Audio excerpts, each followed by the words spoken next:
Assalamualaikum warahmatullahi wabarakatuh. Pada pertemuan ini saya akan mereview hasil pekerjaan minggu lalu, yang mana sebenarnya kita akan membuat sebuah database dari sebuah sistem informasi yang akan kita angkat dari yang ada real di lapangan. Kita bisa menentukan sebuah toko, nanti kita buat sistem informasi, atau kita membuat sistem aplikasi untuk sistem informasi pembelian online atau online shop. Itu sekarang sangat digemari oleh masyarakat. Nah, targetnya apa? Karena kita berkaitan dengan basis data, maka target yang harus didapatkan selama observasi yang pertama adalah mengetahui objek serta ciri-ciri yang ada. Nah, objek-objek yang muncul di sana apa? Karakteristiknya yang sama apa? Nah, karakter yang sama nanti akan muncul nama objek.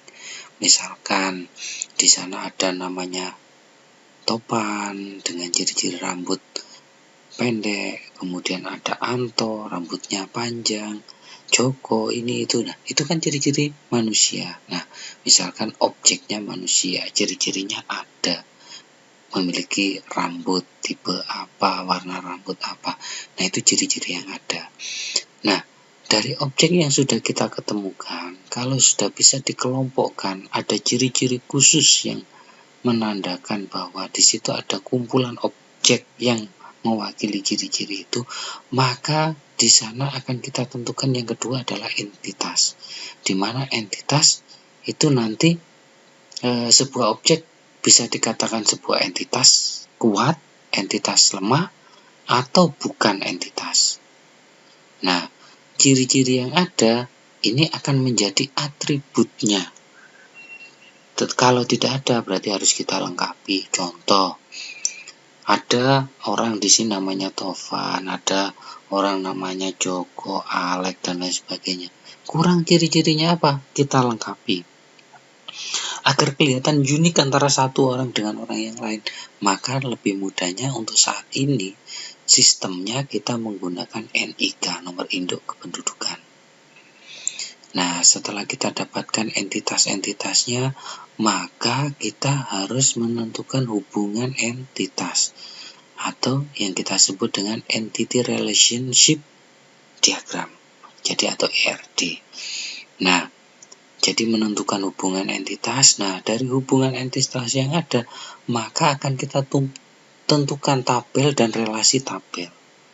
Semua entitas akan menjadi tabel. Jadi entitas objek di sini kan objek, jadi entitas. Nah, semua objek entitas ini yang sudah kita nyatakan sebagai entitas dipastikan harus menjadi tabel. Tetapi ada yang perlu kita pahami, hubungan entitas. Contoh, ada stok barang, ada penjualan. Maka di situ ada proses penjualan, ada hubungan penjualan. Ada stok dihubungkan dengan pelanggan, maka ada penjualan atau dalam kata lain penjualan. Nah, di situ ada relasi penjualan. Nah, relasi penjualan nanti akan menjadi sebuah tabel atau entitas baru. Nah, bagaimana relasinya? Nanti bisa kita tentukan many to many, many to one to many. Itu nanti kita tentukan. Nah, setelah tabel ini kita kerjakan, setelah kita sudah bisa memahami sampai dengan tabelnya, maka langkah berikutnya adalah kita menentukan output dari basis data. Apa outputnya? Output bisa berupa laporan, bisa kita menjadi misalkan perhitungan perhitungan gaji. Berapa gajinya orang ini di bulan ini? berapa gajinya orang kedua di bulan ini. Nah, seperti itu. Ini output basis data. Silakan dipahami. Jadi ada 5 target yang harus kita kerjakan. Nah, coba kita pahami apa yang sudah dikerjakan kalian.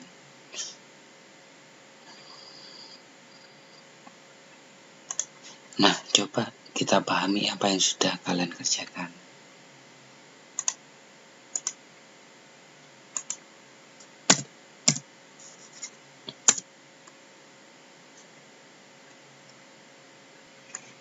Ini hasil tugas kemarin ada 16 yang sudah masuk ke sini dan 17 siswa masih belum mengumpulkan. Terus di sini kelihatan siapa yang terlambat itu kelihatan. Nah, seperti ini ada miss, jadi dia tidak mengerjakan sebenarnya. Nah, kita lanjutkan, coba kita ke formulirnya, karena banyak yang mengerjakan langsung di formulir. Kita bisa lihat ternyata dari sini ada 5 anak yang belum mengerjakan, jadi hanya 31 respon yang sudah mengerjakan, ada 5 yang tidak mengerjakan. Oke, kita lihat dari hasil pekerjaan ini. Nah, ini ternyata ada nama ini terus sampai terakhir ini. Jadi ini yang mengerjakan sampai tanggal 24 bulan 8 24 Agustus 2020. Ini yang terakhir mengerjakan. Oke, saya kurang nyaman kalau melihat seperti ini. Saya pindahkan ini ke Word. Oke, ini hasil pekerjaannya. Memang saya perbesar. Yongki menyampaikan apa saja yang harus diselesaikan untuk membuat RD yang kompleks, apa saja entitas yang menghubungkan online shop, apa saja entitas yang harus ada pada online shop, bagaimana menentukan bahwa relasinya, mana yang termasuk entitas kuat dan mana yang bukan, apa yang akan dilakukan bila terjadi tabrakan antar data karena ada kesamaan data elemen ketika melakukan, bagaimana memperbaiki data dalam ERD yang tidak dapat direalisasikan, tidak masuk akal, sehingga error ketika import DB. Nah, pertanyaan ini sangat tidak bisa diterima oleh masyarakat karena tugasnya akan observasi. Jadi masyarakat ini tidak akan kenal yang namanya entitas kuat, entitas lemah. Kemudian ada one to many, many to one to one. Ini tidak akan mereka pahami. Kenapa kok tidak akan mereka pahami? Ya karena mereka tidak belajar aplikasi seperti kita, anak RPL. Coba kita lanjutkan. Dennis sudah menjelaskan di sini pada sistem informasi online shop bagaimana cara untuk mendata jumlah barang, retur dan lain sebagainya. Terus ternyata memilah barang yang sudah laku. Nah, ini akan muncul ide baru lagi nanti. Ini bagaimana ngatur ini semua. Tapi yang saya minta adalah bagaimana untuk level terendah dulu. Level terendah sesuai dengan yang saya sampaikan di file Word-nya. Salah satu contohnya adalah menentukan entitas.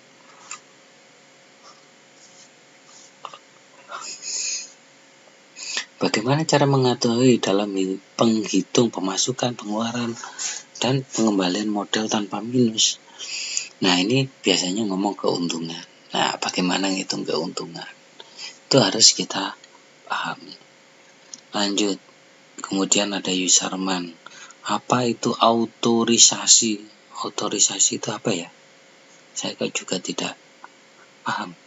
Apakah SAM bisa melakukan autorisasi? Apakah aplikasi web bisa ditambahkan fungsi autorisasi? Pertanyaan saya, kalau ini pertanyaan diberikan kepada masyarakat, apa kira-kira jawabannya masyarakat? SAM itu apa? Autorisasi itu apa? Pasti gitu jawaban. Terus ini yang berikutnya ada IRCAM. IRCAM menjawab database warung modern. Pertanyaannya, entitas apa saja yang harus dibuat untuk memenuhi kebutuhan warung tersebut? Sebutkan relasi yang terjadi pada entitas tersebut. Ini pertanyaan ini kan spesifik yaitu pada jurusan, sehingga orang belum tentu ngerti untuk masalah detailnya. Oke, lanjut. Mirza, apa saja entitas ini? Relasinya apa? Sama dengan di atas tadi. Terus ada Mesas, bagaimana agar relasi one to many atau many to many berhasil dalam MySQL? Ini juga mereka tidak paham one to many, many to one to many tidak akan paham. Terus Agam, entitas apa saja yang tidak diperlukan dalam membangun database? Nah, ini pekerjaan yang sia-sia. Wong yang tidak diperlukan malah ditanyakan, ini kan sia-sia. Bisa dikatakan sia-sia. Abdul Rizky, entitas apa saja yang diperlukan untuk membangun sebuah database online shop? Yang kedua, entitas apa saja yang berperan penting dalam membangun sebuah database? Yang ketiga, entitas apa yang tidak begitu diperlukan dalam membangun sebuah database? Oke, saya tidak komentar, sudah termasuk include yang di atasnya. Terus Angga Bimantoro, pada online shop ketika terjadi pesanan yang sangat baik, bagaimana cara proses dapat diproses dengan teratur dan baik? Nah, ini sudah ngomong rule di dalam aplikasi nanti. Pada saat membuat online shop, kita harus tahu apa saja entitas yang harus ada di online shop. Sebutkan entitas apa saja. Ini juga orang tidak paham. Terus Bintang, apakah yang dimaksud dengan entitas itu sendiri? Ini pertanyaan untuk siswa SMK, bukan untuk orang dunia luar. Rian menjawab, minimal berapa entitas yang diperlukan untuk membangun sebuah database online shop? Kalau minim ya seminim mungkin satu tabel sudah cukup. Relasi kok satu tabel. Lanjut, Albion.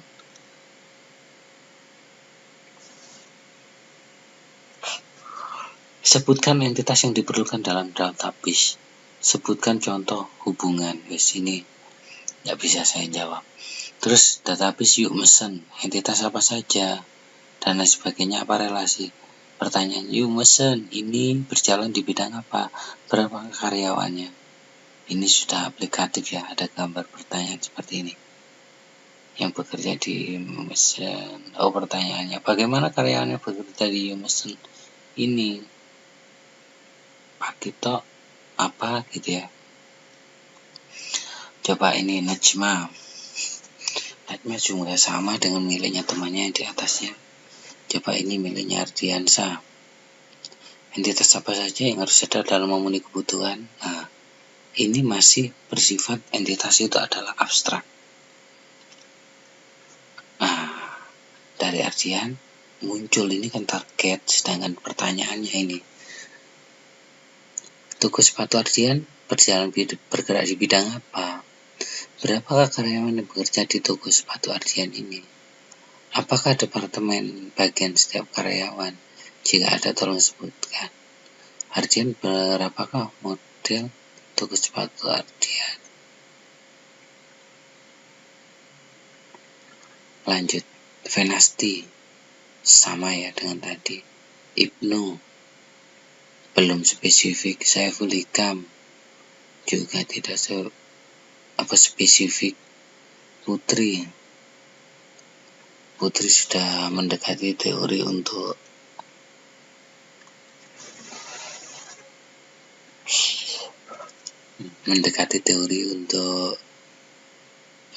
target. Nah, ini coba lihat Janitra Natael. Berapakah karyawan yang bekerja? Berapakah gaji dari setiap kawan? Berapakah di setiap barang? Tanggungan apa saja yang diberikan ke karyawan? Apakah ada batasan untuk memesan membeli satu barang? Ini cocok sekali pertanyaan 1-5 ini. Sangat kita butuhkan di dalam membangun aplikasi dan basis data. Kemudian Krisna Nur, umum seperti contoh kalian yang atas. Desti Putri, ini ya, jadi umum. Terus ini umum, sama, saya kira sama, tidak ada bedanya. Nah, ini coba Eka Nurhain. Tabel apa aja yang digunakan untuk sepatu transaksi? Ini tidak logis ini ya. Tabel sepatu kok tabel ya. Tapi ini pertanyaan-pertanyaan ini sudah cukup menjelaskan, kritik, saran. Ini Yogi sudah tidak aman. Farhan Aksal tidak nyaman. Fitro juga tidak nyaman, tidak cocok. Terus ini Sean sama, ada ini kok Sean Epic Shop kok ada Indur mau ya sing Epic Shop juga. Terus Fata Abimanyu ini kemudian sudah selesai. Ada berapa yang mengumpulkan? Coba aja dihitung.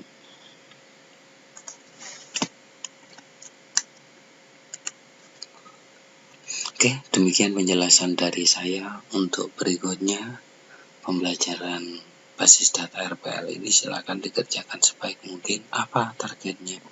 Adalah membuat judul target yang harus kita observasi. Oke, demikian dulu untuk penjelasan ini. Saya akhiri. Assalamualaikum warahmatullahi wabarakatuh.